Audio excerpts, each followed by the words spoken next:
আসসালামু আলাইকুম।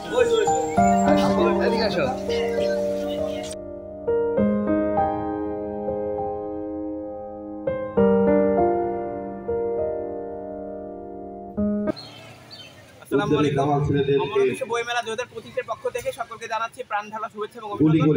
এখন আমরা চিত্রাঙ্কন প্রতিযোগিতা করতেছি। আগামী 21, আজকের 21, কালকে 22 এবং আগামী 23 তারিখে আমাদের এই মেলা অনুষ্ঠিত হবে। আপনারা সকল আসবেন। আমরা বই পড়ি এবং দেশ গড়ি এই স্লোগানকে সামনে রেখে ঈশ্বরদীতে আমরা গত 12 বছর পরে একটি বই মেলা উদযাপন করতেছি। সকলের সহযোগিতা আমরা এখন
শুরু করবো। বাংলাদেশ টিএলসি ঈশ্বরদী শাখার পক্ষ থেকে সবাইকে জানা অভিনন্দন। আমাদের এই মেলা আসার উদ্দেশ্য হলো আমাদের বহু প্রোডাক্ট আছে যা জনগণ এখনো জানতে পারেনি। এই মেলায় এসে ওই সমস্ত প্রোডাক্টের প্রচার আনার জন্যই মূলত আমাদের আশা। বর্তমান ব্যাংকিং ব্যবস্থা যে মানুষের ঘরের মধ্যে বা বাড়ির মধ্যে ঢুকে গেছে এটা জানানোই আমাদের মূল উদ্দেশ্য। ধন্যবাদ।